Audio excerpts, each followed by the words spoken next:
நாம் ஒரு வசனத்தை வாசிக்கலாம். ஹல்லேலூயா. நமக்கு எல்லாருக்கும் ரொம்ப அறிமுகமான ஒரு பகுதியிலிருந்து 1 ராஜாக்களின் புஸ்தகம் 11ஆம் அதிகாரத்தினுடைய 39வது வசனத்தை நம்ம வாசிக்க போகிறோம். 1 ராஜாக்கள் 11ஆம் அதிகாரத்தினுடைய 39வது வசனத்தை சேர்ந்து வாசிக்கலாம். இப்படி நான் இந்த காரியத்தின் நிமித்தம் தாவீதின் சந்ததியை சிறுமைப்படுத்துவேன், ஆகிலும் என்னாலும் அப்படி இராது என்று சொன்னான். இன்னொரு விஷயம் கூட வாசிக்கலாம். நீங்கள் 37 வாசிக்கலாமே. 37 1 ராஜாக்கள் 11ஆம் அதிகாரத்தினுடைய 37வது வசனத்திலிருந்து வாசிக்கலாம். நீ உன் மன விருப்பத்தின்படி ஆண்டு கொண்டு இஸ்ரவேலின் மேல் ராஜாவா இருப்பதற்காக நான் உன்னை தெரிந்து கொண்டேன். நான் உனக்கு கட்டளை இட்டதையெல்லாம் நீ கேட்டு கை கொண்டு நீ என் வழிகளிலே நடந்து என் தாசனாகிய தாவீது செய்தது போல என் கட்டளைகளையும் என் கற்பனைகளையும் கை கொள்ளும்படிக்கு என் பார்வைக்கு செம்மையானதை செய்தது உண்டானால் நான் உன்னோடு இருந்து நான் தாவீதிற்கு காட்டினது போல நான் கட்டினது போல உனக்கும் நிலையான வீட்டை கட்டி இஸ்ரவேலை உனக்கு தருவேன். இப்படி நான் இந்த காரியத்தின் நிமித்தம் தாவீதின் சந்ததியை சிறுமைப்படுத்துவேன், ஆகிலும் என்னாலும் அப்படி இராது என்று சொன்னேன். ஹல்லேலூயா. கர்த்தருடைய பிள்ளைகளே, இந்த இடத்துல இந்த வார்த்தையினுடைய கீழே இருக்கிற அந்த வார்த்தையை தான் ஆண்டவர் இன்றைக்கு நமக்கு வாக்குத்தத்தமாய் கர்த்தர் தருகிறார். சோ இந்த நாளிலே ஆண்டவருடைய வார்த்தைக்காக நான் எதிர்பார்த்த போது ஆண்டவர் என்னுடைய இருதயத்தில் வைத்த ஒரு நல்ல வார்த்தை, ஆகிலும் என்னாலும் அப்படி இராது என்று கர்த்தர் சொல்லுகிறார். ஆமென். இந்த 65வது நாள் கர்த்தர் உங்களுக்கும் எனக்கும் கிருபையாய் வாக்கு கொடுக்கிறார். ஆனாலும் என்னாலும் அப்படி இராது, என்னாலும் அப்படி இராது. நம்ம நிறைய நேரத்துல சில காரியங்கள் நமக்கு கண்டினியூவாய் தொடரும் போது, பல வருஷமாய் சில வியாதிகள், சில போராட்டங்கள், சில கடன் காரியங்கள், சில பிரச்சனைகள் பல ஆண்டுகளா உங்களுடைய வாழ்க்கையில தொடரும் போது நம்ம நிறைய பேர் என்ன நினைக்கிறோம் அப்படின்னா, இது இப்படியே இருந்துருமோ, இது மாறாதோ, இது இத்தனை வருஷமா இருக்குது இல்ல, இது எப்படி மாறும், இது இப்படியே இருக்கும் போல தெரியுது அப்படின்னு நம்ம நிறைய நேரத்துல நினைக்கிறோம். ஆனா ஆண்டவர் இன்றைக்கு நமக்கு தீர்க்க தரிசனமாய் கர்த்தர் வாக்கு கொடுக்கிறார். ஆகிலும் இது என்னாலும் அப்படி இராது. உங்களுடைய பிள்ளை இனி என்னாலும் அப்படி இராது என்று கர்த்தர் கிருபையாய் வாக்கு கொடுக்கிறார். என் பிள்ளை இப்படியே என்னாலும் இருந்துருமோ, நான் சாகிற வரைக்கும் என் பிள்ளை இப்படிதான் இருக்குமோ, இல்லைன்னா என்னுடைய வாழ்க்கை முடிகிற வரைக்கும் இந்த சூழ்நிலை இப்படிதான் இருக்குமோன்னு யாரோ ஒருத்தர் இந்த சத்தத்தை கேட்டு நீங்க யோசிச்சுட்டே இருக்கலாம். ஆனா கர்த்தர் இன்றைக்கு கிருபையாய் வாக்கு கொடுக்கிறார். இந்த சூழ்நிலை என்னாலும் இப்படி இருப்பது இல்லை. கர்த்தர் வாக்கு கொடுக்கிறார். சீக்கிரமா இதை நான் மாற்றுவேன், சீக்கிரமா இதை நான் அலங்கரிப்பேன். நீங்கள் பார்த்து கொண்டிருக்கிற இந்த சூழ்நிலை சீக்கிரமாய் மாறும் என்று கர்த்தர் வாக்கு கொடுக்கிறார். இந்த வியாதி என்னாலும் உங்களுக்கு இருப்பது இல்லை, இந்த அவமானம் என்னாலும் உங்களுக்கு இருப்பது இல்லை. கர்த்தர் வாக்கு கொடுக்கிறார். இந்த 100 நாள் ஜெபத்திலே உங்களுக்கும் எனக்கும் ஒரு அற்புதத்தை கர்த்தர் செய்கிறார். இல்ல, என்னாலும் இப்படி இருக்காது. நான் ஒரு மாற்றத்தை சீக்கிரமாய் கட்டளையிடுவேன், ஒரு விடுதலையை சீக்கிரமாய் கட்டளையிடுவேன். நீங்கள் கடந்து போகிற இந்த காரியம் சீக்கிரமாய் மாறும் என்று கர்த்தர் வாக்கு கொடுக்கிறார். நம்புறவர்கள் கரங்களை தட்டி ஆமென், ஹல்லேலூயா. என்னாலும் இப்படி இராது சொல்லுங்க பார்க்கலாம். எல்லாரும் கையை ஒரு உயர்த்தி சொல்லுங்க. என்னாலும் இப்படி இராது, என்னாலும் இப்படி இராது. இப்படியே இருந்து விடுமோ, இப்படியே இருந்து விடுமோ, இப்படியே நான் தோற்று போயிருவேனோ, இப்படியே என்னுடைய கை வெறுமையா இருக்குமோ, இப்படியே சண்டை தான் என் வாழ்க்கையினுடைய முடிவா? கர்த்தர் சொல்றாரு, இல்லவே இல்லை, என்னாலும் இப்படி இராது, என்னைக்கும் இப்படி இருக்காது. எப்படி இருக்கு, இத்தனை வருஷமா இப்படி இருந்தாலும் கர்த்தராகிய ஆண்டவர் வாக்கு கொடுக்கிறார். சீக்கிரமாய் உன் சூழ்நிலையை நான் மாற்றுவேன், என்னாலும் இப்படி இராது. உங்க வாழ்க்கை என்னாலும் இப்படி இருக்க போவதில்லை. பிள்ளைகளுடைய வாழ்க்கை என்னாலும் இப்படி இருக்க போவதில்லை. கர்த்தராகிய ஆண்டவர் வாக்கு கொடுக்கிறார், நான் ஒரு மாற்றத்தை உங்களுக்கு தருவேன், நான் ஒரு உயர்வை உங்களுக்கு தருவேன், நான் ஒரு அலங்காரத்தை உங்களுக்கு தருவேன், நான் உங்களுக்கு ஒரு விடுதலையை நான் தருவேன். கர்த்தர் வாக்கு கொடுக்கிறார், என்னாலும் இப்படி இராதே. ஆமென். என்னாலும் இப்படி இராது. இந்த வார்த்தையை நீங்க 100% எல்லாரும் நம்புங்க. 38 வருஷமாய் வியாதியா இருக்கிற மனுஷனுடைய சொந்தங்கள் எல்லாம் அவனை விட்டுட்டு போனதற்கு காரணம் என்னன்னா, இவனுக்கு அவ்வளவுதான், என்னாலும் இனி இப்படிதான் இருக்கும், இனி சரியாக போகுதா, இனி மாற போகுதா, இனி இவனுக்கு சுகம் கிடைக்க போகுதா, அப்படியெல்லாம் ஒண்ணும் இல்லை. இனி உன் தலையெழுத்து அதுதான்ப்பா, இது மாறாது, இது நீ வாங்கிட்டு வந்த வரம், இது உன்னுடைய தலையினுடைய எழுத்து, இதெல்லாம் மாறுறதுக்கெல்லாம் முடியாது. இத்தனை வருஷம் மாறாததா இனி மாற போகுது, இத்தனை வருஷம் சரியாகாதா இனி சரியாக போகுது. கண்டிப்பா என்னாலும் நீ உயிரோடு இருக்கிற நாள் வரைக்கும் இதை சுமந்துதான் ஆகணும். இந்த பிரச்சனை உனக்கு தொடர்ந்துட்டு தான் இருக்கும். ஆனா வேதம் சொல்லுது, ஆண்டவர் ஒரு நாள் அந்த மனுஷனை வந்து தொட்டு கர்த்தர் நிரூபிக்கிறார். என்ன நிரூபிக்கிறார்னா, என்னைக்கும் இப்படி இருக்காதுப்பா, 38 வருஷமா இது உன் வாழ்க்கையில இருந்தாலும் கர்த்தர் ஒரு நாள் விடுதலை கொடுத்து அந்த மனுஷனுடைய வாழ்க்கையை மாற்றுவாரானால், இன்றைக்கு கர்த்தர் வாக்கு கொடுக்கிறார், இந்த சூழ்நிலை என்னைக்கும் இப்படி இருக்காது. எத்தனை நாள் நான் கையேந்துவேன் அப்படின்னு நிறைய பேர் உங்களுக்கு சொல்லலாம். நான் வந்து கையேந்திரதை விட்டுட்டு கொடுக்கிற ஒரு நாள் எனக்கு வராதா அப்படின்னு நினைக்கலாம். கர்த்தர் இன்னைக்கு தீர்க்க தரிசனமா வாக்கு கொடுக்கிறார், ஆகிலும் என்னாலும் அப்படி இராது. அப்படின்னா இதனுடைய ஸ்டோரி வந்து ரொம்ப வித்தியாசமான ஸ்டோரி. அப்படின்னா ஆண்டவர் வந்து தாவீதுக்கு கர்த்தர் ஆணையிடுகிறார்.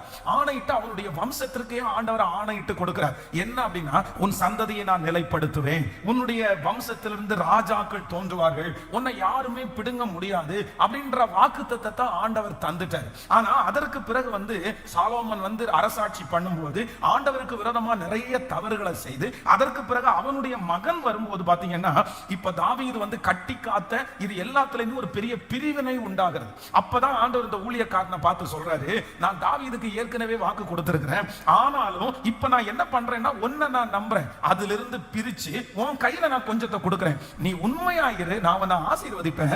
ஆனா ஒன்று நீ நினைத்துக் கொள்ளு, இது என்றைக்குமே இப்படியே இருக்கும்னு நினைக்காத. ஒரு நாள் திரும்பவும் என்ன பண்ணுவேன்னா, தாவீதுனுடைய கொம்பை நான் உயர பண்ணுவேன். இது என்னாலும், இது கொஞ்ச காலம் மட்டும்தான் இருக்கும், இது கொஞ்சம் வருஷம் மட்டும்தான் இருக்கும், இது என்னுடைய ஜனங்களை நான் திருத்துகிற நேரம் வரைக்கும் தான் இருக்கும், ஆகிலும் என்னாலும் அப்படி இராது. ஹல்லேலூயா. இந்த வார்த்தையை துவங்கும் போதே நான் ஜெபம் பண்ணணும்னு ஆசைப்படுறேன். ஹல்லேலூயா. நிறைய பேருடைய வாழ்க்கையை இந்த 65 டேஸ் 65வது நாள் கர்த்தர் மாற்றுவேன் என்று கர்த்தர் வாக்கு கொடுக்கிறார். நீங்க நிறைய பேர் சாட்சி சொல்லுவீங்க. என்ன சாட்சி சொல்லுவீங்கன்னா, உங்க வாழ்க்கையில உங்க அம்மா அப்பா நிறைய பேர் கடந்து வந்தது இது ஒன்னே இப்படியே இருக்கிறதே நீங்க பார்க்கலாம்.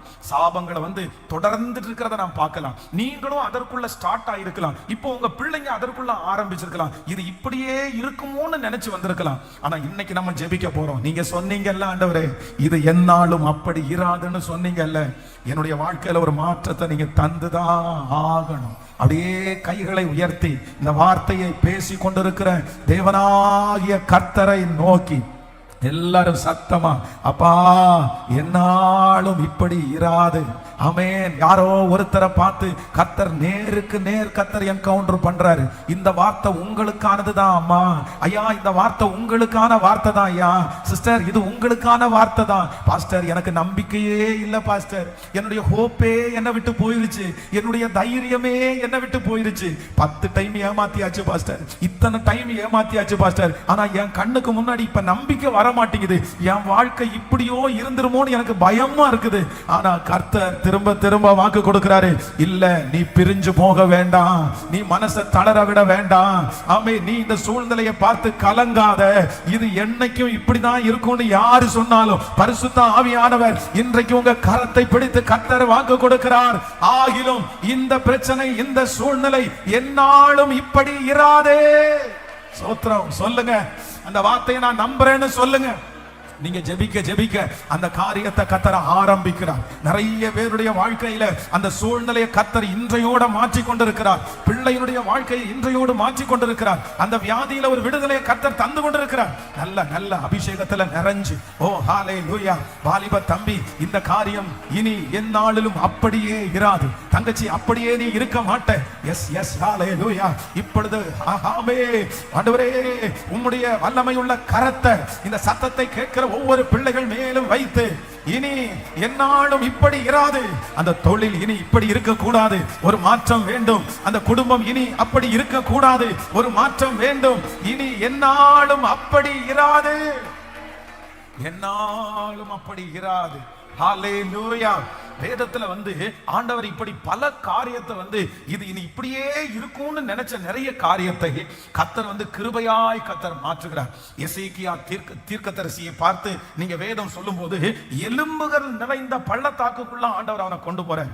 எலும்புகள் நிறைந்த பள்ளத்தாக்கு. அப்போ தீர்க்கதரிசியை பார்த்து ஆண்டவர் கேட்கிறாரு, மகனே, இந்த எலும்புகள் எல்லாம் உயிரடையுமா?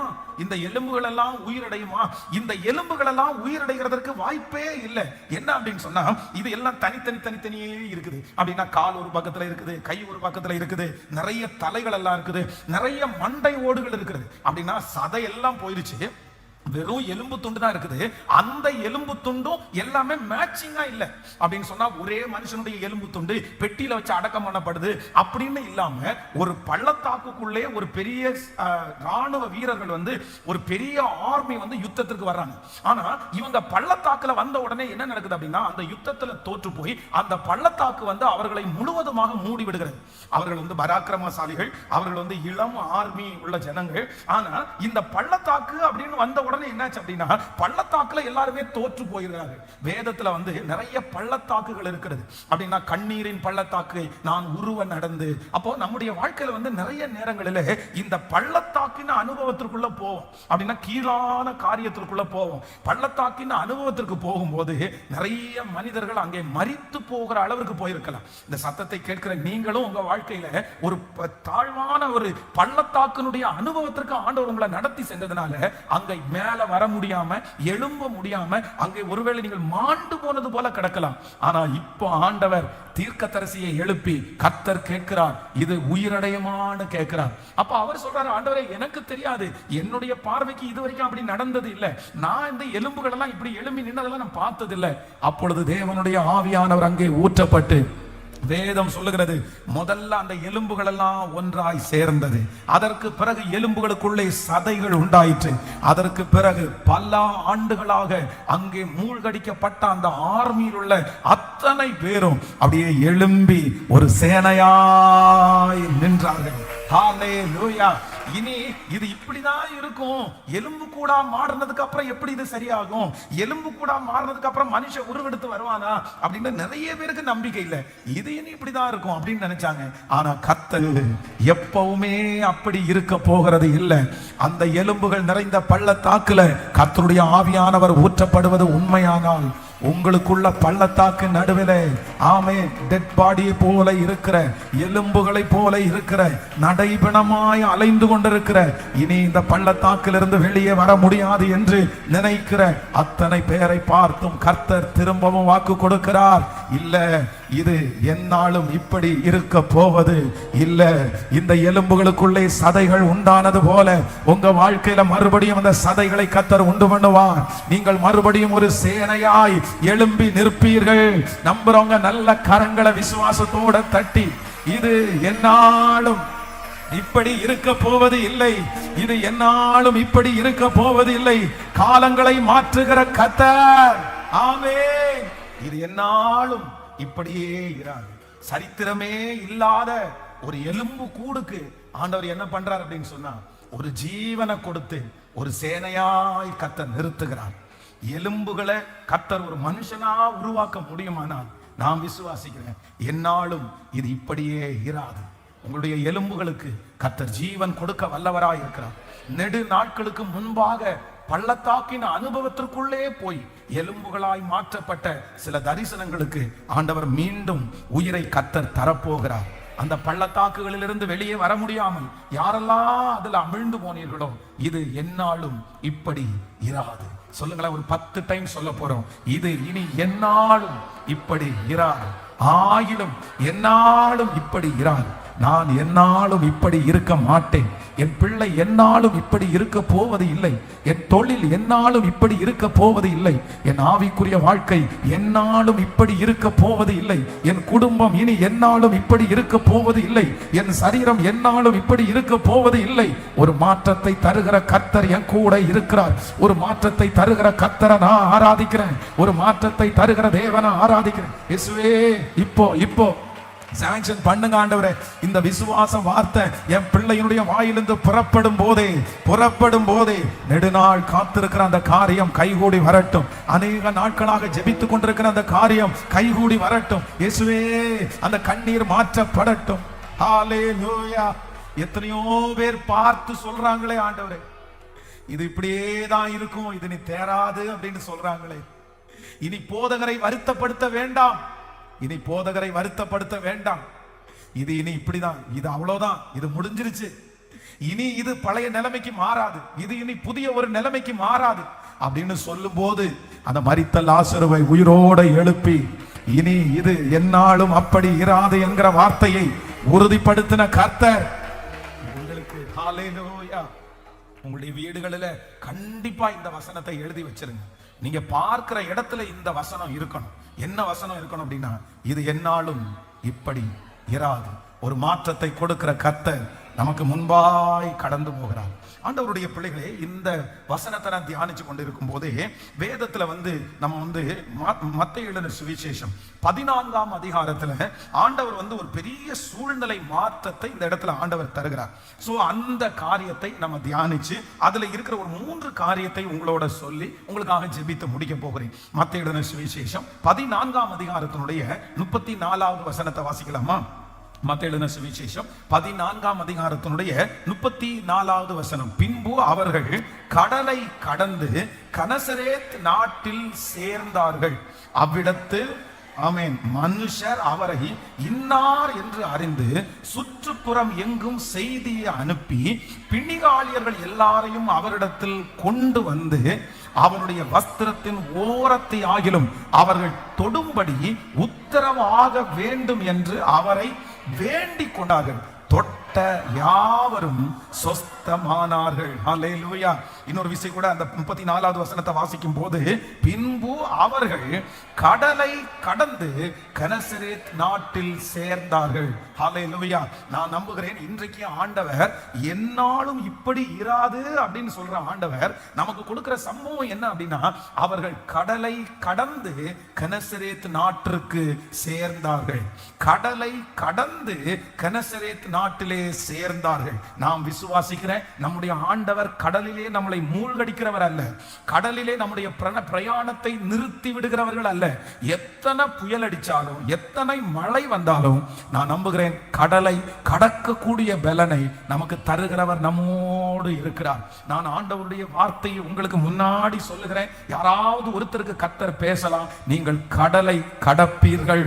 நீங்கள் கடலை, இந்த கடன் என்கிற கடலை நீங்கள் கடக்க போகிறீர்கள். இந்த வியாதி என்கிற கடலை நம்ம கடக்க போகிறோம். இந்த நஷ்டம் என்கிற இந்த கடலை நம்ம கடக்க போகிறோம். இந்த கடலிலே மூழ்கடிக்கிறது ஆண்டவருடைய சித்தம் அல்ல. இந்த கடலிலே நீங்கள் அமிழ்ந்து போகிறது ஆண்டவருடைய சித்தம் அல்ல. பேதுருவை சுற்றி இருக்கிற அத்தனை பேரும் கடலிலே இவன் மூழ்கி விடுவான் என்று நினைத்து கொண்டிருக்கும் போது அந்த கடலிலே கர்த்தர் அவன் கரத்தை பிடித்து தூக்கி விடுத்து அந்த கடலை கடக்க பண்ணின கர்த்தர் யாரோ ஒருத்தருக்கு தீர்க்க தரிசனமா சொல்றாரு, மகனே நீங்க இதற்காக சூசைட் பண்ணிக்க வேண்டாம், இதற்காக தற்கொலை செய்யணும்ன்ற எண்ணம் உங்களை விட்டு தூரமாக்கப்படுவதாக, நீ வாழ்றதுக்கு தகுதி இல்லை அப்படின்ற எண்ணம் தூரமாக்கப்படுவதாக கர்த்தர் சொல்லுகிறார். எத்தனையோ கடலை கடக்கிறதற்கு உன் கூட நான் இருந்த, இதற்கு முன்னாடி பரிசுத்தவான்களை எத்தனையோ கடலை கடக்க பண்ணினேன். இப்போ நீ கடந்து போகிற இந்த கடலையும் நான் உன்னோடு கூட இருந்து கடக்க பண்ணுவேன். எஸ், ஹல்லேலூயா. நீங்கள் ஒவ்வொருத்தரும் சாட்சி சொல்லுவீர்கள், இந்த கடலை நாங்கள் கடந்தோம். இஸ்ரவேல் ஜனங்கள் கடலை கடந்தார்கள் அல்லவா? நீங்களும் நானும் கடலை கடக்க பண்ணுகிறதற்கு கர்த்தர் வல்லவர். ஹalleluya. ஆமென். இந்த கடலில ஆண்டவர் வந்து ஒரு 3 காரியத்தை ஆண்டவர் வந்து ஜனங்களுக்கு சொல்றார். அப்படின்னா அவருடைய இருதயத்திற்குள்ளே இந்த கடலிலே பிரயாணம் பண்ணும்போது 3 விதமான பயங்கள் அவர்களுக்குள்ளே இருக்கிறது. இந்த 3 விதமான பயத்தையும் ஆண்டவர் மாற்றி கடலை ஆண்டவர் கடக்க பண்ணினார். நானும் விசுவாசிக்கிறேன் ஆண்டவர் இன்றைக்கு நமக்கு என்ன பண்ண போறாருன்னா, இது இப்படியே இராது, இது மாறும், இது தீரும் அப்படின்னு சொல்லுகிற கர்த்தர் வாக்கு கொடுக்கிறாரு. இந்த சூழ்நிலையிலே நம்ம பயப்படவே கூடாது. ஒரு 3 காரியத்தை ஆண்டவர் நம்மோடு பேச போகிறார். எடுத்துக்கொள்ளலாம். ஆமென். 14ஆம் அதிகாரத்தினுடைய 14ஆம் அதிகாரம் 5வது வசனத்தை வாசிக்கலாமா? 14ஆம் அதிகாரம் 5வது வசனத்தை வாசிக்கலாம். ஏரோது அவனை கொலை செய்ய மனதாயிருந்தும் ஜனங்கள் அவனை தீர்க்கதரிசி என்று எண்ணியபடினால் அவர்களுக்கு பயந்தான். இன்னொரு விஷயம் கூட வாசிக்கலாம். 14ஆம் அதிகாரம். ஏரோது கொலை செய்ய மனதாயிருந்தும் ஜனங்கள் அவனை தீர்க்கதரிசி என்று எண்ணி இருந்தபடினால் அவர்களுக்கு பயந்திருந்தான். ஆண்டவருடைய பிள்ளைகளே, இந்த 14ஆம் அதிகாரத்திலே ஒரு பயம் ஒன்று இருக்கிறது. அந்த பயம் என்ன பயம் அப்படின்னு சொன்னா, ஜனங்களுக்கு பயந்ததினால் இந்த மனுஷனுக்கு நல்ல போஸ்டிங் இருக்குது, இந்த மனுஷன் ஒரு அதிகாரத்திலே இருக்கிறான், இந்த மனுஷன் கட்டளை இடுகிறது அங்க நடக்கிறது. ஆனா இந்த மனுஷனுக்கு என்ன இருக்கு அப்படின்னு சொன்னா, மனுஷங்களை குறிச்ச ஒரு பயம் வந்து ஜனங்களை பற்றிய ஒரு பயம் அந்த மனுஷனுடைய இருதயத்திலே இருக்கிறது. அப்போ ஒரு ஆண்டவருடைய பிள்ளைக்கு போக வேண்டிய ஒரு பெரிய பயம் என்ன பயம் அப்படின்னா, ஜனங்களை குறித்த பயத்தை நம்மிடத்திலிருந்து எடுத்து போடுகிற ஆண்டவர் நம்ம ஆண்டவர். ஆமென். வேதம் சொல்லுகிறது, நீ பயப்படுகிற மனுஷருடைய கையிலே நீ ஒப்பு கொடுக்கப்படுவது இல்லை. எத்தனை பேர் ஆமோதிக்கிறீர்கள்? ஜனங்களை குறித்த பயத்தை ஆண்டவர் வந்து நம்முடைய இருதயத்திலிருந்து எடுத்து போடணும். அதைத்தான் சங்கீதக்காரன் சொல்லும் போது சொல்லுகிறார், கர்த்தர் என்னை எல்லா பயத்திற்கும் கர்த்தர் என்னை நீங்களாக்கி விடுவித்தார். கடன்காரங்களுடைய பயத்திலிருந்து நீங்களாக்கி விடுவித்தார். எனக்கு விரோதமானவருடைய பயத்திற்கு கர்த்தர் நீங்களாக்கி விடுவித்தார். எனக்கு மருத்துவ அந்த பயத்திலிருந்து கர்த்தர் நீங்களாக்கி விடுவித்தார். இப்போ இந்த இடத்துல ஆண்டவர் என்ன சொல்றாருன்னா, நமக்கு ஒரு பயம் நம்மளை விட்டு போகணும். எந்த பயம் அப்படின்னா, ஜனங்களை குறித்த பயத்தை நம்மை விட்டு எடுத்து போடுகிற கர்த்தர். சில நேரத்தில் வந்து நம்மளை சுற்றி இருக்கிற ஜனங்களை குறித்து ரொம்ப பயம் அதிகமாக இருக்கும். சிலருக்கு வந்து அவங்க ஏதாவது வேண்டாத வேலை செஞ்சிருவாங்களோன்னு பயம் இருக்கும். சிலர் வந்து கெடுத்துருவாங்களோன்னு பயம் இருக்கும். ஆனால் ஒன்று நினைத்துக் கொள்ளுங்கள், அன்றியும் அவருடைய தீர்மானத்தின்படி அழைக்கப்பட்டவர்களாகி தேவனிடத்தில் அன்பு கூறுகிறவர்களுக்கு சகலமும் நன்மைக்கு ஏதுவாகவே நடக்கிறது. அவருடைய அனுமதி இல்லாமல் ஒரு தலை மயிர் ஆகிலும் கீழே விழுவது இல்லை. மனுஷனுக்கு பயப்படுகிற பயம் கண்ணியை வருவி. அப்போ இன்றைக்கு முதலாவதாக எதற்காக ஜெபிக்கணும்னா, ஆண்டவரே எனக்கு எந்த ஜனத்தை குறிச்சும் எனக்கு என்ன இருக்கக்கூடாதுன்னா பயமே இருக்கக்கூடாது. என்னுடைய பயத்திற்கு என்னை நீங்களாக்கி விடுவிக்கிறவர். ஒரு பெரிய கூட்டத்திற்கு நீங்க பயப்படலாம், ஜன திரள்களுக்கு நீங்க பயப்படலாம், மனுஷங்களுக்கு நீங்க பயப்படலாம். ஆனா கர்த்தர் வாக்கு கொடுக்கிறார், இது இனி என்னாலும் அப்படி இராது. நீங்க எந்த மனுஷனுக்காக பயப்படுகிறீர்களோ அந்த மனுஷனுடைய காரியத்துக்கு முன்பாக தைரியமா நிக்கிறதற்கு ஆண்டவர் சீக்கிரமா ஒரு பலன் தருவார். அந்த மனுஷனுக்கு முன்பாக நீங்க அச்சப்பட மாட்டீங்க. அந்த மனுஷனுடைய காரியத்தை எல்லாம் நீங்கள் செய்து முடிக்கிறதற்கு கர்த்தர் உங்களுக்கு பலன் தருவார். கர்த்தர் வாக்கு கொடுக்கிறார், ஜனத்திற்கு முன்பாய் பயப்படாத ஒரு கிருபை. கைகளை அசைத்து ஒரு ஹல்லேலூயா. உன் பக்கத்தில் 1000 பேரும் உன் வலதுபுறத்தில் 10,000 பேர் விழுந்தாலும் அது உன்னை அணுகவே அணுகாது. ஆமென். வெளி ஊர்ல வந்து என்னுடைய நண்பர் ஒருவர் வந்து ஊழியம் செய்து கொண்டிருக்கிறார். அவருடைய ஊழியத்தை குறித்து ஒரு அழகான ஒரு சாட்சியை சொன்னார். அப்படின்னா அவர் கார்ல வந்துட்டு இருக்கும்போது அந்த ஏரியாவில் இருக்கிற ஜனங்கள் எல்லாம் கிறிஸ்தவத்துக்கு ரொம்ப விரோதி எதிர்ப்பானவர்கள். ஸோ இந்த ஊழியக்காரர் வந்ததற்கு பிறகு அங்க இருக்கிற நிறைய பேருக்கு அவர் ஞானஸ்நானம் கொடுத்துட்டாரு. இந்த ஞானஸ்நானம் கொடுத்த செய்தியை கேள்விப்பட்ட உடனே இவர் எந்த நேரத்திலிருந்து வீட்டிலிருந்து புறப்பட்ட அந்த கிராமத்துக்கு வருவாரோ கரெக்டா அந்த நேரத்தை அவங்க பார்த்துட்டு இருந்துச்சு. ஒரு 20-25 வாலிபர்கள் வந்து கையில வந்து பெரிய பெரிய கட்டைகளோடு அவர் தனியா கார்ல வரும்போது அத்தனை பேரும் சூழ்ந்து கொண்டாங்க. இப்ப இவருக்கு என்ன பண்றதுன்னே தெரியல. காரனுடைய கண்ணாடியை இறக்க முடியாது. அப்படியே மனசெல்லாம் படபட படபடன்னு அடிக்குது. அப்ப ஆண்டவர் வந்து ஒரு தைரியத்தை கொடுத்தாராமா, நீ ஊழியத்துக்கு தானே வந்த, உன்னை நான் கூட இருக்கிறேன், நீ யாருக்கும் பயப்படாத. உடனே அந்த கார்லயே அவர் ஒரு ஜெபம் பண்றாரு. திடீர்னு அந்த நேரத்துல போலீஸ்காரங்களுடைய ஜீப் அந்த இடத்துல வந்து நின்று அந்த பாஸ்டர் அப்படியே அழகா பாதுகாத்து நீங்க போங்க அப்படின்னு அனுப்பிவிட்டு அந்த மனிதர்களை பேசி அனுப்பிட்டாங்க. அதற்கு பிறகு இன்றைக்கு ஒரு 15 ஆண்டுகளாய் அந்த இடத்துல கர்த்தருடைய ஊழியத்தை செய்து ஒரு திருச்சபைக்கு 3 திருச்சபைகள் கர்த்தர் அவருக்கு கிருபையாய் தந்திருக்கிறார். நான் விசுவாசிக்கிறேன் கர்த்தர் உங்களோடு பேசுகிறார். ஜனத்திற்குள்ள பயத்தை கர்த்தர் மாற்றுவாராக. எல்லா ஜன கூட்டத்திற்கும் முன்பாகவும் நீங்கள் நிற்கக்கூடிய ஒரு தைரியத்தை கர்த்தர் உங்களுக்கு தருவார். வெகு சீக்கிரத்திலே ஜனங்களுக்கு முன்பாக நீங்கள் தைரியமாய் நிற்பீர்கள். ஜனத்திற்கு முன்பாக ஆண்டவர் உங்களையும் என்னையும் தைரியமாய் நிறுத்துவார். எந்த ஜனத்திற்காக ஒளிஞ்சு ஓடுகிறீர்களோ, எந்த ஜனத்தினுடைய முகத்தை பார்க்க கூடாதுன்னு நினைக்கிறீங்களோ, யாரை எதிர்நோக்கிறதுக்கு உங்களுக்கு தைரியமே இல்லையோ, ஆனா கர்த்தர் இந்த 100 நாள் ஜெபத்துல உங்களுக்கு ஒரு வல்லமையை தரப்போறாரு. அவங்க முன்னாடி நீங்க பயம் இல்லாம போய் நிக்க போறீங்க. நீங்க தைரியமா நிக்க போறீங்க. என் தேவன் ஜனத்திற்கு இருக்கிற பயத்தை என்னிடத்திலிருந்து எடுத்து போடுகிறவர். இனி இது இப்படி இராது. ஹல்லேலூயா. கைகளை உயர்த்தி சொல்லுங்க பார்க்கலாம். ஆமென். ஜனத்திற்கு ஆண்டவரே, ஆமென். ஜனங்களுக்குள்ளே எனக்கு இருக்கிற பயத்தை என்னிடத்திலிருந்து விலக்கி மீட்டு கொள்ளுகிறவர். சில வாலிப தம்பிகளுக்கு கர்த்தர் ஒரு தைரியத்தை தர்றாரு.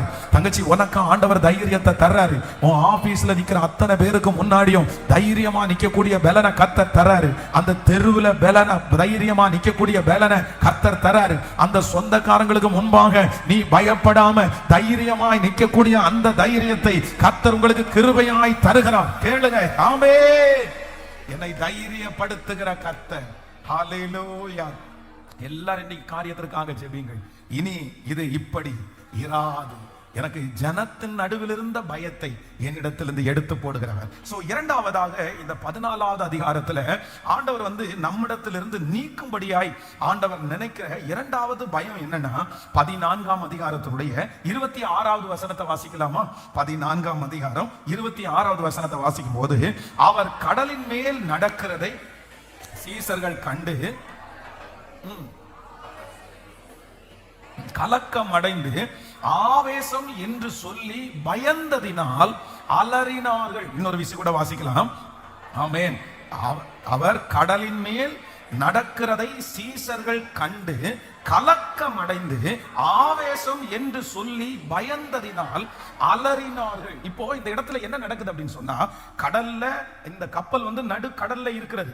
இப்போ இவங்க வந்து முன்பாகவே பிரயாணம் பண்ணி வந்துட்டாங்க. இப்போ ஆண்டவர் வந்து இவர்கள் வந்து இவ்வளவு பெரிய பிரச்சனையில இருக்கிறத கர்த்தர் வந்து பார்த்துட்டாரு. இப்போ ஆண்டவர் பின்னாடி இருந்தவர், ஜெபம் பண்ணிட்டு இருந்தவர், திரும்ப கடலின் மேல ஆண்டவர் நடந்து வர்றாரு.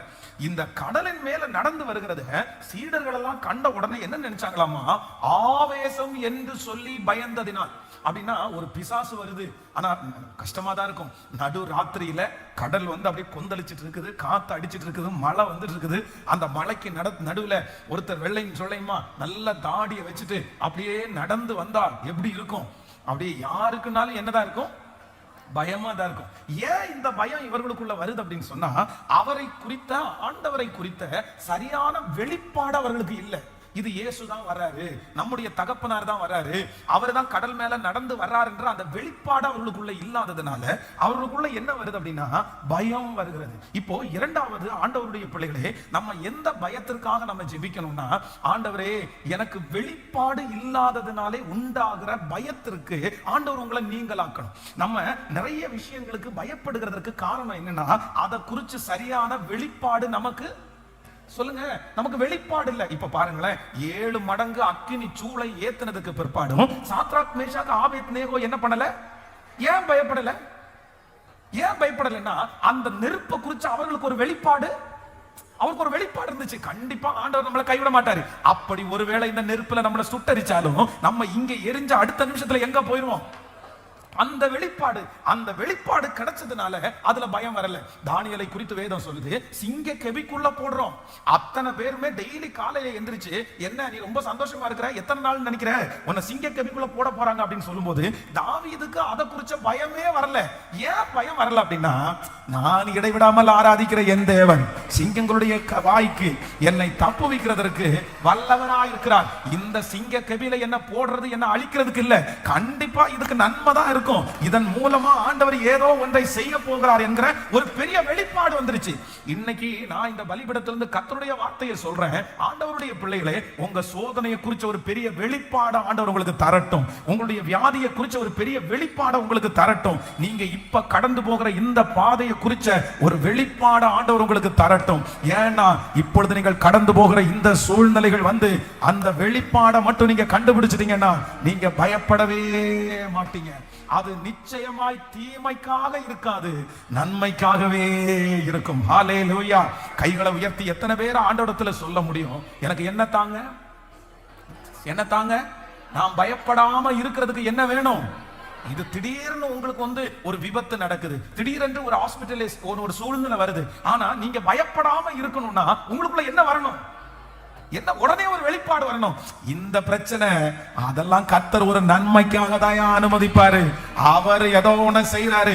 இந்த வெளிப்பாடு மட்டும் உங்களுக்குள்ள வந்துச்சுன்னு வைங்களேன், அந்த காரியத்தை குறித்து கொஞ்சம் கூட பயம் இருக்காது. உங்க மகனை குறித்த ஒரு வெளிப்பாடு ஆண்டவர் தரட்டும். உங்க குடும்பத்தை குறிச்ச ஒரு வெளிப்பாடு ஆண்டவர் தரட்டும். இன்றைக்கு நீங்க கடந்து போகிற இந்த காரியத்தை குறித்து வெளிப்பாடை தந்து உங்க பயத்தை முற்றிலுமாய் எடுத்து போட வல்லவராய் இருக்கிறார்.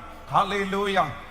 எலியா தீர்க்கதரிசிய ஆண்டவர் எப்படி எடுத்துக்குவேன்னு கர்த்தர் வாக்கு கொடுத்தாருன்னா, சுழல் காற்றுல ஒண்ணு நான் என்ன பண்ணுவேன், அவனுடைய மரணம் எப்படிதான் வரப்போகுது, அவனுடைய மரணம் அப்படித்தான் வரப்போகிறது என்று ஏற்கனவே நியமிக்கப்பட்டாச்சு. ஆனா இப்ப ஏசபேல்னு ஒரு லேடி வந்து என்ன சொல்றா அப்படின்னா, 24 மணி நேரத்துக்குள்ள உன் தலையை ஒன்ன இடத்துல இருந்து எடுத்துருவேன் அப்படின்னு மிரட்டுறா.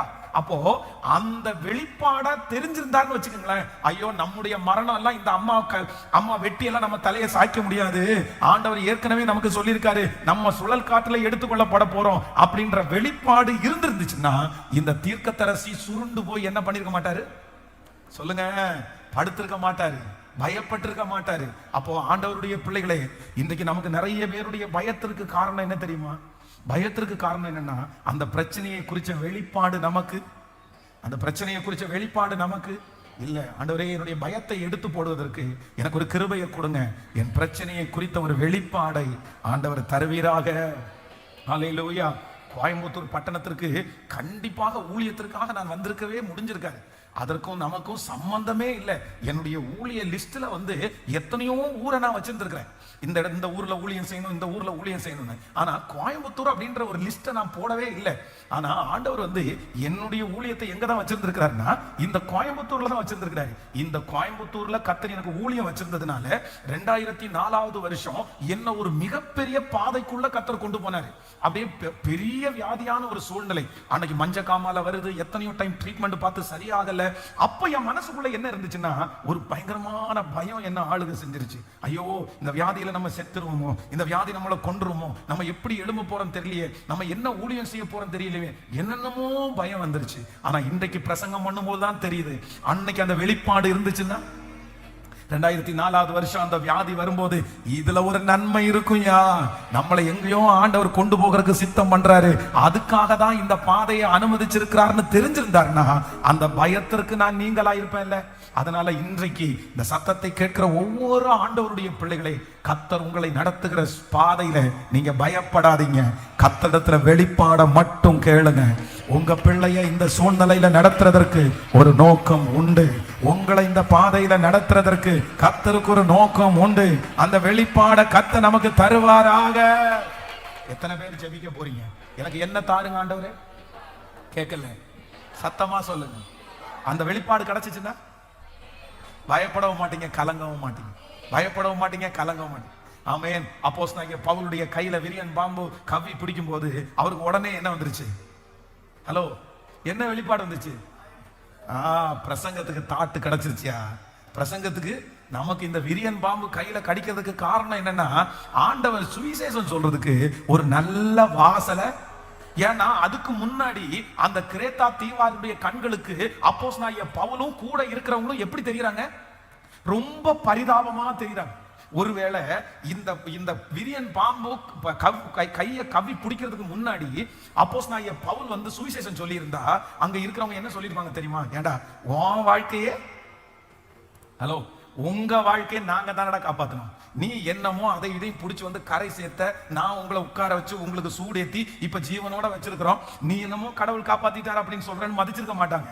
ஆனா இந்த விரியன் பாம்பு கையில கவ்வி பிடிச்சு ஒன்னும் சேதப்படுத்தாததை பார்த்த உடனே அந்த இடத்துல ஒரு பெரிய சுவிசேஷ வாசல் தேவனுடைய மனுஷனுக்கு திறக்கப்படுகிறது. அப்போ இந்த விரியன் பாம்பை குறித்து அவர் பயப்படாமல் இருந்ததற்கு காரணம் என்னன்னா, அவருக்கு என்ன கிடைச்சிருச்சு? சத்தமா சொல்லுங்க. எல்லாரும் எதுக்கு ஜெபிக்க போறோம்? கர்த்தர் காலதாமதம் பண்றாரா? நீங்க வெளிப்பாட கேளுங்க. உங்க குடும்பத்துல ஒரு சூழ்நிலை வருதா? ஆண்டவரே இது என்ன எதுக்கு நடக்குதுன்ற வெளிப்பாட எனக்கு காண்பிச்சிருங்க ஆண்டவரே. கைகளை உயர்த்தி ஆமென். கர்த்தர் உங்களுக்கு அந்த சூழ்நிலையில போகும்போதே கர்த்தர் உங்களுக்கு சொல்லி தருவார். நிறைய பேருக்கு சொல்லி தருவார். Thank you Jesus. இது தீமைக்கு அல்ல என்கிறதை நீங்கள் கண்டுபிடிக்க கர்த்தர் பலன் தருவார். சொல்லுங்க ஹல்லேலூயா. இயேசுவே, இந்த வெளிப்பாடை கர்த்தர் எங்களுக்கு தருவீராக. முழு பலத்தோட கேளுங்க. ஹல்லேலூயா. ஆண்டவர் இனி அந்த காரியத்தை குறித்த சோகம் உங்களுக்கு இருக்க போவதில்லை, அந்த காரியத்தை குறித்த பயம் உங்களுக்கு இருக்க போவதில்லை. நிறைய பேர் உங்களை பார்த்து ஆச்சரியப்படுவாங்க. பிரதர், இந்த மாதிரி போன டைம் ஒரு பிரச்சனை வரும்போது நீங்க ரொம்ப பயப்பட்டீங்கல்ல பிரதர், சிஸ்டர் ரொம்ப பயப்பட்டீங்கல்ல, ஆனா இப்போ அந்த பிரச்சனை வரும்போது நீங்க பயப்படவே இல்லையே, நீங்க கலங்கவே இல்லையே, என்ன காரணம்னு கேட்கும்போது நீங்க சொல்லுவீங்க, பிரதர் அன்னைக்கு அந்த காரியம் நடக்கும்போது எனக்கு சரியான வெளிப்பாடு இல்ல, ஆனா இப்ப எனக்கு தெரியும் இந்த காரியம் நடக்குதுன்னா கர்த்தர் எனக்கு ஒரு நன்மையை வச்சிருக்கிறாரு, எனக்கு ஒரு உயர்வை வச்சிருக்கிறாரு, என்ன கர்த்தர் இப்படி நடக்க பழக்க போகிறார், எனக்கு சொல்லி தர போகிறார், இது தீமைக்கு அல்ல நன்மையாய் மாறும் என்கிற அந்த வெளிப்பாடை இப்போ இப்போ இயேசுவே எங்க ஒவ்வொருத்தருக்கும் அந்த அபிஷேகத்தை எங்க தலையின் மேல இப்ப வைப்பீராக. எங்க வாழ்க்கையில நடக்கிற சகல காரியத்தை குறித்து ஒரு வெளிப்பாடை எங்களுக்கு தாரும் ஆண்டவரே. எங்களுக்கு ஒரு வெளிப்பாடை தாரும் ஆண்டவரே. நாங்கள் கலங்காமல் இருப்பதற்கு ஹல்லேலூயா. வெளிப்பாடுகளை தருகிற பரிசுத்தவான்கள் எல்லாம் ஏன் இவ்வளவு தைரியமா இருந்தாங்க? எப்படி இவ்வளவு தைரியமா இருந்தாங்க? அவங்களுக்கு என்ன கிடைச்சிருச்சு சொல்லுங்களேன்? அவங்களுக்கு ஒரு வெளிப்பாடு கிடைச்சிருச்சு. எங்க பாஸ்டர் எல்லாம் கடைசியில மரணம் அடைய போகிற அந்த சூழ்நிலையில அவரை சந்திக்கும் போது அவருடைய முகம் அவ்வளவு பிரகாசமா இருந்துச்சு, அவ்வளவு வியாதியில படுத்து கிடக்குறாரு, முகம் பிரகாசமா இருந்துச்சு. பாட்டு பாட சொல்றாரு, ஜெபம் பண்ண சொல்றாரு. ஒவ்வொரு ஊழியக்காரனுடைய கரத்தை பிடிச்சோம் அவர் சொல்லிட்டே இருக்கிறார், இப்படி பண்ணுங்க, இப்படி இருங்க, என்ன பத்தி அப்படி பேசுறாரு. ஒவ்வொருத்தரை பார்த்தோம் எப்படி, ஆனா முதுகு ஃபுல்லா புண்ணா இருக்குது, அப்படியே பின்னாடி ஃபுல்லா புண்ணா இருக்கு. படுத்து இருந்து அவருக்கு பெட்ஷோர் அந்த புண்ணு வந்துருச்சு. அவருடைய கால் வந்து ஒரு இடத்துல பாத்தீங்கன்னா வெடிச்சு அதுல இருந்து சீல் ஊத்துது. அவ்வளவு மோசமான கண்டிஷன்ல இருக்காரு. ஆனா முகம் பிரகாசமா இருக்குது, சிரிச்சுட்டே பேசுறாரு, கையை பிடிச்சி எல்லாருக்கும் ஆலோசனை சொல்றாரு. எப்படி இப்படி இருக்க முடியுது? அவர்களுக்கு என்ன கிடைச்சு அப்படின்னு சொன்னா ஒரு வெளிப்பாடு. ஆமென். அந்த வெளிப்பாடை நமக்கு தருவதற்கு கர்த்தர் வல்லவரா இருக்கிறார். நான் உங்களுக்கு சொல்லி இருக்கிறேன், எங்க பாஸ்டர் ஊழியத்திற்காக கிளம்புறாரு. 3 நாள் கன்வென்ஷன் சென்னைக்கு பக்கத்துல.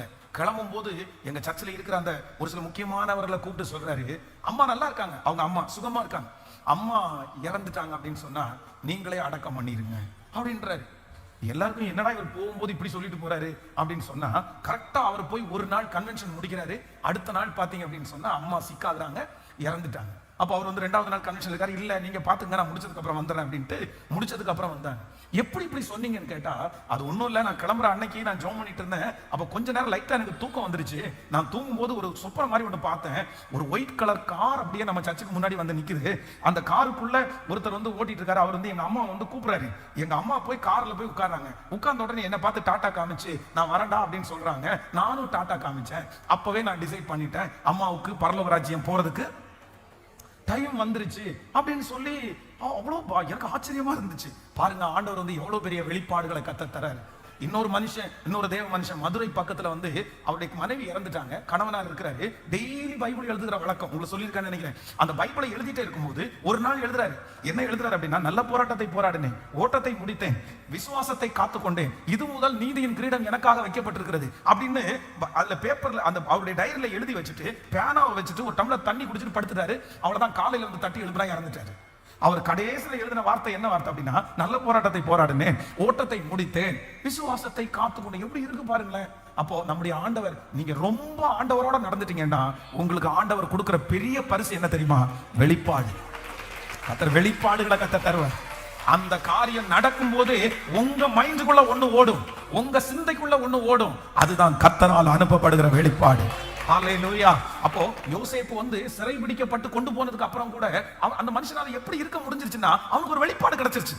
அவனுக்கு ஒரு வெளிப்பாடு கிடைச்சிருச்சு. இல்லையா, கர்த்தர் ஏற்கனவே எனக்கு ஒரு சொப்பனத்தை கொடுத்துட்டாரு, கண்டிப்பா இது நன்மையா தான் மாறும்.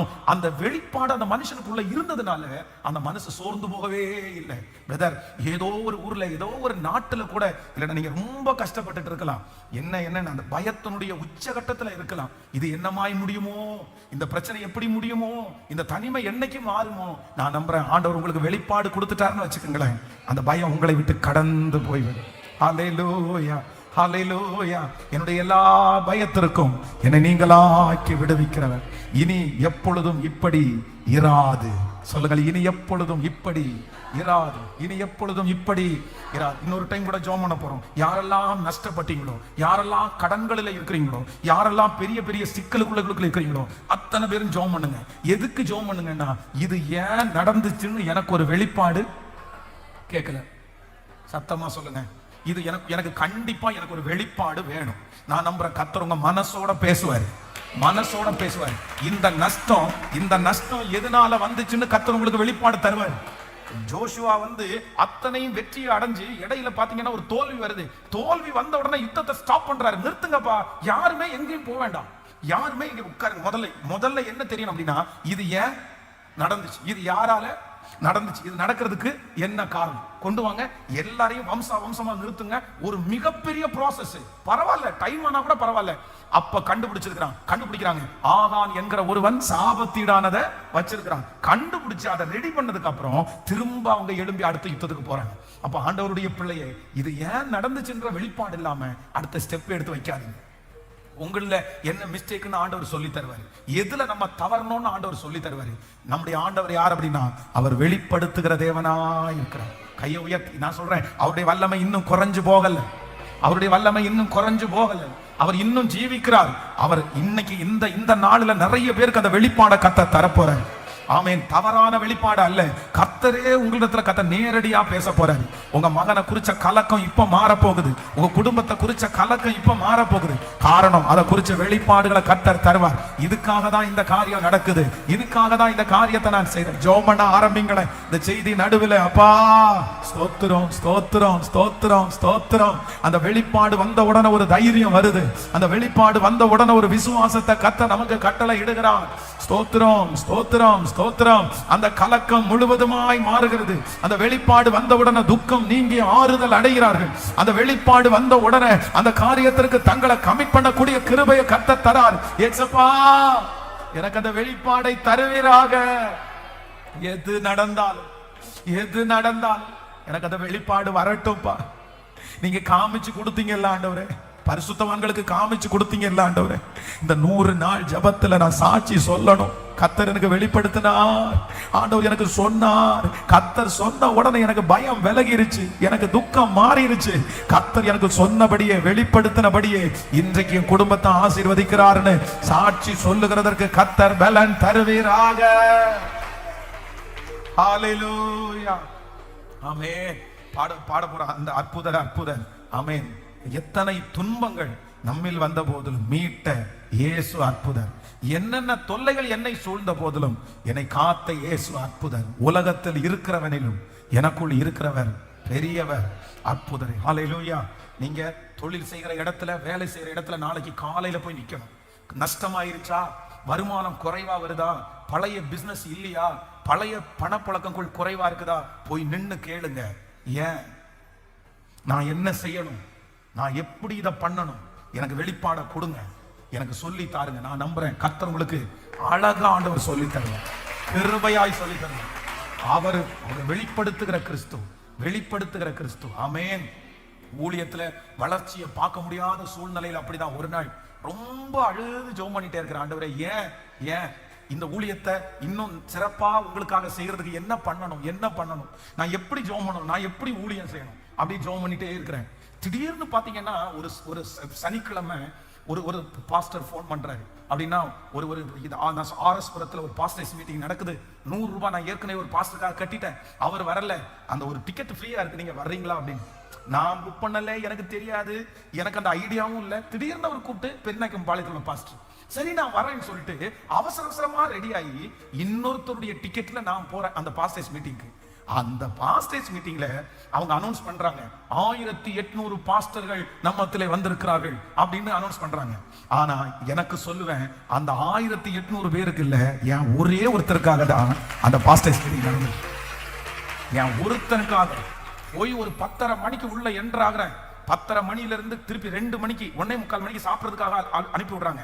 45 மினிட்ஸ் சாப்பிடுறதுக்கு. அகைன் திரும்ப ஆரம்பிச்ச செக்ஷன் 5:30க்கு முடியுது. காலையில 10:30ல இருந்து 5:30 வரைக்கும் என்னுடைய மினிஸ்ட்ரியில எப்படி ஜெபிக்கணும், எப்படி பண்ணணும், என்ன செய்ய போறேன், மொத்தத்தையும் அவ்வளவு மணி நேரத்துல கர்த்தர் எனக்காகவே பேசிட்டேன். அவ்வளவுதான். அன்னைக்கு ஒரு எழுப்புதல ஆண்டவர் கொடுத்தாரு பாருங்க. நான் நம்புறேன் இன்றைக்கு வரைக்கும் அது பற்றி எரிந்து கொண்டிருக்கிறதற்கு. நான் சொல்றேன் பிரதர், உங்களுக்கு வெளிப்படுத்துவாரு. அடுத்த லெவல் உங்களை வாலிப தம்பி உனக்கு ஆண்டவர் வெளிப்படுத்துவாரு, தங்கச்சி வெளிப்படுத்துவாரு. அவருடைய வல்லமை குறைஞ்சு போகல. நீங்க ஜெபம் பண்ணுனா போதும், கர்த்தர் சொல்லி தருவாரு. அந்த வெளிப்பாடு வந்துச்சுன்னா நீங்க அடுத்த லெவல் நீங்க போவீங்க. கர்த்தரே உங்களை கொண்டு போவார். ஹalleluya. எனக்கு சொல்லி தாருங்க ஆண்டவரே, எனக்கு கற்று தாருங்க ஆண்டவரே. அவரை விட பெரிய டீச்சர் யார் இருக்கா? அவர் நமக்கு டீச்சரா இருப்பார். ஆனால் நமக்கு கற்றுக் கொடுக்கிறவர்களை விட நம்மளை தேறினவர்களாய் மாற்றுகிறதுக்கு அவர் வல்லவர். ஹalleluya. முதலாவதாக கர்த்தர் நமக்கு கிருபையாய் கர்த்தர் வாக்கு கொடுப்பார். இனி ஆகிலும் என்னாலும் அப்படி இராது. 55வது கர்த்தர் சொல்ற வாக்குத்தத்தம் என்ன? என்னாலும் அப்படி இராது. நான் உங்களை கடல்களை கடக்க பண்ணுவேன். ஆமென். என்னாலும் அப்படி இருக்காது அப்படின்னு சொல்ற ஆண்டவர் நமக்கு ஃபர்ஸ்ட் வாக்கு கொடுக்கிறார். மனிதர்களுக்கு ஜனத்திலே இருக்கிற பயத்தை மாற்றுகிற கர்த்தர். இனி நீங்க எதுக்கு பயப்பட மாட்டீங்க? ஜனங்களுக்கு பயப்படாத ஒரு பயத்தை நமக்குள்ளே தருகிறவர். நம்பர் 2, இரண்டாவதாக நம்முடைய பயத்தை மாற்றுவதற்கு நமக்கு வெளிப்பாடுகளை கொடுத்து நம்முடைய பயத்தை மாற்றுகிற ஒரு கர்த்தர். ஆமென். இது நடக்க போகுது, கண்டிப்பா கர்த்தர் செய்ய போறேன். நம்பர் 3, மூன்றாவதாக ஒரு காரியத்தை கூட வாசிச்சு நான் ஜெபிக்க போறேன். ஆமென். 14ஆம் அதிகாரத்தினுடைய 30வது வசனத்தை வாசிக்கலாமா? 14ஆம் அதிகாரம் 30வது வசனம். காற்று பலமா இருக்கிறதை கண்டு பயந்து அமிழ்ந்து போகையில் ஆண்டவரே என்னை ரட்சியும் என்று கூப்பிட்டான். அடுத்த வசனத்தை வாசிக்கலாம். உடனே இயேசு கையை நீட்டி அவனை பிடித்து, அற்ப விசுவாசியே ஏன் சந்தேகப்பட்டாய் என்றார். அவர்கள் படவில் ஏறின உடனே காற்று அமர்ந்தது. ஹalleluya. இப்போ மூன்றாவது இவர்களுக்குள்ள என்ன பயம் இருக்கு அப்படின்னா, இந்த சூழ்நிலையை பார்த்த உடனே ஒரு பயம் வந்துருச்சு. அப்படின்னா காற்று அடிக்குது, புயல் வருது, அப்படின்னா மழை பெய்யுது, கப்பல் அசைஞ்சிட்டே இருக்குது. இந்த சூழ்நிலையை பார்த்த உடனே, இயேசுவை பார்க்கிற வரைக்கும் அந்த மனுஷனுக்குள்ள பயம் இல்லை. ஆனா சூழ்நிலையை பார்த்த உடனே என்ன வந்துச்சுன்னா பயம் வந்துருச்சு. உடனே தான் ஆண்டவர் வந்து அவனுடைய கையை பிடிச்சு தூக்கி விட்டு சொல்றாரு, அற்ப விசுவாசியே ஏன் நீ சந்தேகப்பட்டாய்? சூழ்நிலைகளினால் உண்டான பயத்தை கர்த்தர் இன்றைக்கு விலக்குவேன் என்று கர்த்தர் வாக்கு கொடுக்கிறார். ஹalleluya. ஆமென். எவ்வளவு அலைகள் நிறைந்த கடலானாலும் அதுல என்ன சமாதானமா நடத்துறதற்கு ஒருவர் வல்லவராய் இருக்கிறார். ஹalleluya. அந்த சரியான நேரத்துல இயேசு நடந்து வந்தார்ல. எதுக்கு நடந்து வந்தார்னா, நம்மளை ரட்சிக்கிறதற்காக ஆண்டவர் நடந்து வந்திருக்கிறார். நான் விசுவாசிக்கிறேன் உங்க கப்பல் மூழ்கி போவது இல்லை. இன்னைக்கு தீர்க்க தரிசனமாய் சொல்லுகிறோம், இந்த கடலின் பிரயாணத்திலே நீங்கள் கரையை சேர்வதற்கு, கரையை கடப்பதற்கு ஆண்டவர் உங்களுக்கும் எனக்கும் கிருபையாய் கர்த்தர் உதவி செய்வாராக. ஆமென். நாம் எல்லாரும் கடலை கடக்க போகிறோம். 3 பயத்திற்கு ஆண்டவர் நம்மை நீங்களாக்கி விடுவிக்கிறவர். சொல்லுங்க பார்க்கலாம். 1, ஆமென், ஜனங்களுக்குள்ளே மனிதர்களுக்கு இருக்கிற பயத்தை கர்த்தர் விடுதலையாக்க போகிறார். நம்பர் 2, இரண்டாவது எனக்கு ஒரு வெளிப்பாடை கொடுத்து என்னுடைய பயத்திலிருந்து ஆண்டவர் விடுதலை கொடுக்க போறார். 3வது என்னுடைய சூழ்நிலையை கர்த்தர் மாற்றி எனக்கு ஒரு பயத்திலிருந்து விடுதலையை கர்த்தர் தரப்போகிறார். ஆகிலும் என்னாலும் அப்படி இராது. சொல்லுங்க பார்க்கலாம், எல்லாரும் ஒரு 5-6 டைம் சொல்லுங்க. ஆனாலும் என்னாலும் அப்படி இராது. இந்த இரவு, this night, இந்த இரவு கடல்களை கடக்கும் இரவு, கடல்களை கடக்கும் இரவு, கடல்களை கடக்கும் இரவு. இந்த சத்தத்தை எந்த இடத்துல கேட்டுட்டு இருந்தாலும் ஆமென், கர்த்தராகிய ஆண்டவர் அந்த கடலின் நடுவிலே நடந்து வந்து இந்த கடலை கடந்து நீங்கள் அடுத்து ஒரு நாட்டை நீங்கள் அடைய போகிறீர்கள். அந்த நாட்டிலே உங்களுக்காய் எதிர்பார்த்து காத்திருக்கிறார்கள். அந்த நாட்டுக்குள்ளே நீங்க உடனே என்ட்ராகும் போது உங்களுடைய ஆமேன் வஸ்திர தொங்கலினால என்ன கிடைச்சிருச்சாமா? அற்புதம் நடந்துருச்சு. ஆமேன். அப்படியே சொல்லிக்கொண்டே எல்லாரும் எழும்பி நிற்கலாமா? எல்லாரும் ஆன்லைன்ல இருக்கிற ஆண்டவருடைய பிள்ளைகள் கூட அப்படியே எழும்பி நின்று இந்த கடைசி ஜெபத்திற்கு, இந்த இரவு கடலை கடக்கும் இரவு, ஆகிலும் எந்நாளும் அப்படி இராது, ஆகிலும் எந்நாளும் அப்படி இராது. இந்த காரியம் எல்லா நாட்களும் அப்படி இருப்பது இல்லை, அப்படி இருப்பது இல்லை, என்னைக்கும் அப்படி இருக்க போவது இல்லை. நான் சாகிற வரைக்கும் இப்படி இருந்துருமா? இல்ல இல்ல. கர்த்தர் சொல்றாரு, இது என்னைக்கும் அப்படி இருக்காது. இந்த சூழ்நிலை என்னைக்கும் அப்படி இருக்காது. இந்த பிரச்சனை என்னைக்கும் அப்படியே இருந்துராது. மகனே, இந்த நிலைமை உனக்கு என்னைக்கும் இப்படியே இருந்தாரு. இந்த நிலைமை எத்தனை வருஷமா நீடிச்சாலும் கர்த்தர் சொல்றாரு, இந்த நிலைமையை நான் மாற்றுவேன், இந்த சூழ்நிலையை நான் மாற்றுவேன். இது என்னைக்கும் அப்படி இருக்காது. இது என்னைக்கும் அப்படி இருக்காது. நீங்க என்னைக்கும் அப்படி இருக்க மாட்டீங்க. நீங்க என்னைக்கும் அப்படி இருக்க மாட்டீங்க. இது மாறும், இது மாறும். கர்த்தர் இதை மாற்றுவார், கர்த்தர் இதை மாற்றுவார். ஹல்லேலூயா. நீயோ அநேகம் ஜாதிகளுக்கு கடன் கொடுப்பாய், கடன் வாங்காதிருப்பாய். இந்த நிலைமை மாறும், இந்த நிலைமை மாறும். ஹல்லேலூயா. சிலருக்கு ஆண்டவர் ஆணித்தரமா கர்த்தர் வாக்கு கொடுக்கிறாரு. இல்ல, நீங்க கவலையே படாதீங்க, இது எந்நாளும் இப்படி. சொல்லுங்க சத்தமா. விசுவாசிக்கிறீங்களா? விசுவாசிக்கிறீங்களா? இது எப்ப மாறும்னு தெரியாது, ஆனா சீக்கிரமா மாறும். இத கர்த்தர் இந்த நிலைமையை கர்த்தர் நீடிக்கிறதுக்கு விட மாட்டாங்க. நீங்க மனசுல தைரியமா இன்னைக்கு மேற்கொள்ளுங்க. நீங்க நல்ல விசுவாசத்தோட போங்க. இந்த வார்த்தை, அதை நான் சொல்றேன், இந்த வார்த்தை, இந்த வாக்குத்தத்த வசனத்தை எப்போ உங்க கண்ணுக்கு முன்னாடி இருக்கிறது மாதிரியே எழுதி விடுங்க. இது என்னைக்கும் இப்படி இருக்காது. நீங்க என்னைக்கும் இப்படி இருக்க மாட்டீங்க. சில நேரத்துல ரொம்ப மோசமான ஒரு பிரச்சனை என்ன, குடும்பம் பாருங்க, அந்த கணவன் மனைவி சில நேரத்துல அப்படியே இருந்துருமோன்னு நினைப்பாங்க. ஒரு சண்டை, ஒரு பிரச்சனை அது லாங் டைமா நீடிச்சுச்சுன்னா அவங்க மனசுக்குள்ள அவ்வளவுதான், இனி என்னைக்குமே இப்படி இருந்துருவாரா இவரு, என்னைக்குமே இவங்க இப்படி இருந்துருவாங்களோ அப்படின்னு. ஆனா ஆண்டவர் மாற்றணும்னு நினைச்சிட்டாருன்னா கர்த்தர் ஈஸியா மாத்திடுவார். ஹல்லேலூயா, ஹல்லேலூயா. அந்த மாற்றத்தை கர்த்தர் உங்கள் மூலமாகவே கர்த்தர் உண்டு பண்ண போறார். 2 கைகளை மேல உயர்த்தி, இனி எந்நாளும் இப்படி இராது, இனி எந்நாளும் இப்படி இராது. ஜெபிக்க ஜெபிக்க அந்த மகிமை சொல்லுங்க. ஆண்டவரை பார்த்து சத்தமா, நான் விசுவாசிக்கிறேன் ஆண்டவரேன்னு சொல்லுங்க.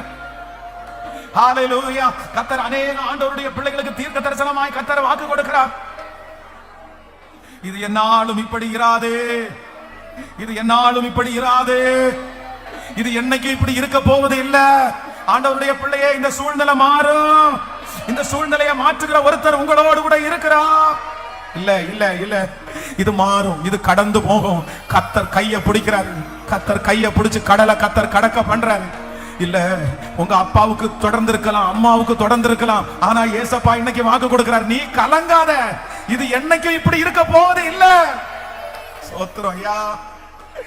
எனக்கு இது மாற்றவே முடியாத பிரச்சனை பாஸ்டர், இது தீரவே தீராத பாஸ்டர். ஒண்ணு என் பிள்ளை சாகணும், இல்லைன்னா நான் சாகணும், இல்லைன்னா அந்த காரியம் முடியணும், இல்லைன்னா நான் முடியணும். 2 பேரும் 2ல யாராவது ஒண்ணு முடியாம இந்த பிரச்சனைக்கு முடிவு வராது அப்படின்னு யாரோ ஒருத்தர் இந்த சத்தத்தை கேட்டுட்டு இருக்கிறாங்க. இதுதான் பாஸ்டர் முடிவு. ஒண்ணு அது முடியணும், இல்லைன்னா நான் முடியணும், இல்லைன்னா இது தொடர்ந்துட்டு தான் பாஸ்டர் இருக்கும். ஆனா ஏசப்பா மட்டும் உங்க கையை பிடிச்சு வாக்கு கொடுக்கிறாரு, இல்ல மகளே, இல்ல மகனே, இது எந்நாளும் இப்படி இராது. அந்த பிள்ளை என்னைக்கும் இப்படி இருக்க மாட்டான், அந்த குடும்பம் என்னைக்கும் இப்படி இருக்காது. இதுல ஒரு மாற்றம் வரும். ஆமென்.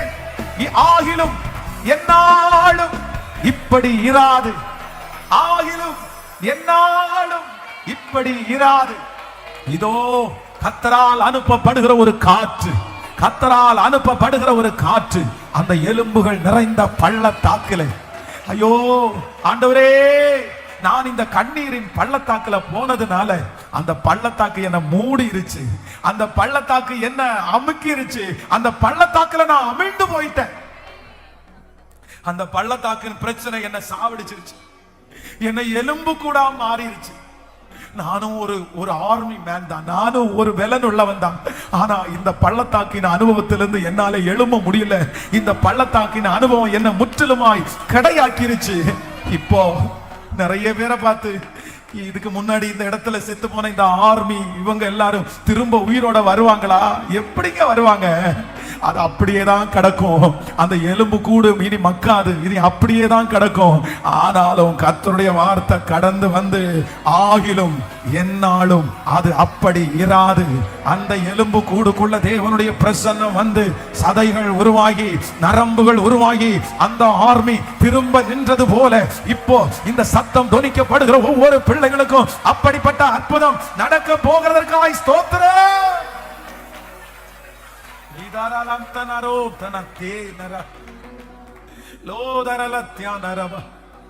உங்களுக்காக நான் ஜெபிக்கிறதற்கு விரும்புறேன் பாஸ்டர்.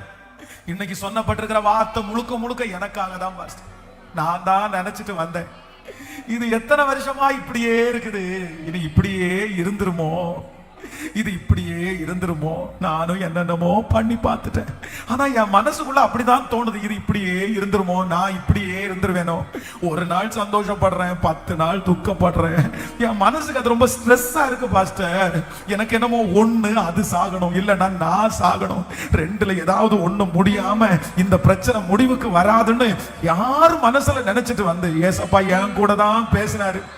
இல்ல மகளே, என்னாலும் இப்படி இருக்காது, ஒரு சேஞ்ச் நான் உண்டு பண்ணுவேன், ஒரு மாற்றத்தை உனக்கு தருவேன். ஏசப்பா என் கூட பேசினாரு பாஸ்டர். எனக்காக ஜெபிக்கணும்னு சொல்றவங்க மட்டும் அப்படியே கைகளை உயர்த்துங்க. ஜெபிக்கணும்னு சொல்றவங்க மட்டும் கைகளை உயர்த்துங்க. சீர்படுத்துகிற ஆவியானவர், சீர்படுத்துகிற ஆவியானவர் இந்த 65வது நாடுல திருச்சபையில உலாவுறார். இந்த சத்தத்தை கேட்கிற ஒவ்வொருத்தருடைய சரீரத்திலையும் அவர் உலாவுகிறார். லைவ்ல இந்த சத்தத்தை கேட்கிற பிள்ளைங்க மேல அவருடைய மகிமை ஊற்றப்படுது. ஹல்லேலூயா, ஹல்லேலூயா. கையை உயர்த்தி இயேசுவே, இந்த சொன்ன வார்த்தை என் தலை மேல. நான் இப்படி எனக்கு உண்மையிலே இன்னைக்கு எனக்காக தான் ஆண்டவரே பேசுனீங்க. எனக்கு அப்படிதான் டவுட்டா இருக்கு, நான் இப்படியே இருந்துருவேனோன்னு எனக்கு பயமா இருக்கு பாஸ்டர். மாற்றமே வராதா? போன டைமும் அப்படிதான் நினைச்சேன், மாற்றம் வரும்னு நினைச்சேன், வரல. திரும்பவும் பழையது மாதிரி, திரும்பவும் பழையது மாதிரி. இது இப்படியே இருந்துருமோன்னு நிறைய பேர் நினைக்கிறாங்க. எத்தனையோ பேர் என்ன பார்த்து எங்க அம்மா சொல்லிட்டாங்க, அப்பா சொல்லிட்டாங்க, இது இனி அப்படிதான் இருக்கும்னு சொல்லிட்டாங்க. ஆனா நீங்க இன்னைக்கு வாக்கு கொடுத்தீங்கல்ல, அந்த வாக்கை நம்புறேன்னு நீங்க ஜெபிச்சுட்டே இருக்கும்போது உங்களுக்காக நான் ஜெபிக்க போறேன். ஹல்லேலூயா. பாழானதை கட்டுகிற கர்த்தாவே, பாழானதை கட்டுகிற கர்த்தாவே, பாழானதை கட்டுகிற கர்த்தாவே, நன்றி அப்பா. நீங்க ஜெபிக்க ஜெபிக்க அந்த மகிமை கடந்து வரட்டும், சீர்படுத்துகிற ஆவியானவர் வரட்டும். ஓ நன்றி, நன்றி. உங்களால முடியும், ஆகிலும் என்னாலும் அப்படி இராது, ஆகிலும் என்னாலும் அப்படி இராது. இந்த நிலைமை மாறும், இந்த சூழ்நிலை மாறும், இந்த சிச்சுவேஷன் சரியாகும், இந்த எதிர்ப்பு மாறும், இதுக்கு ஒரு விசாலம் உண்டாகும், ஒரு அங்கீகாரம் உண்டாகும்.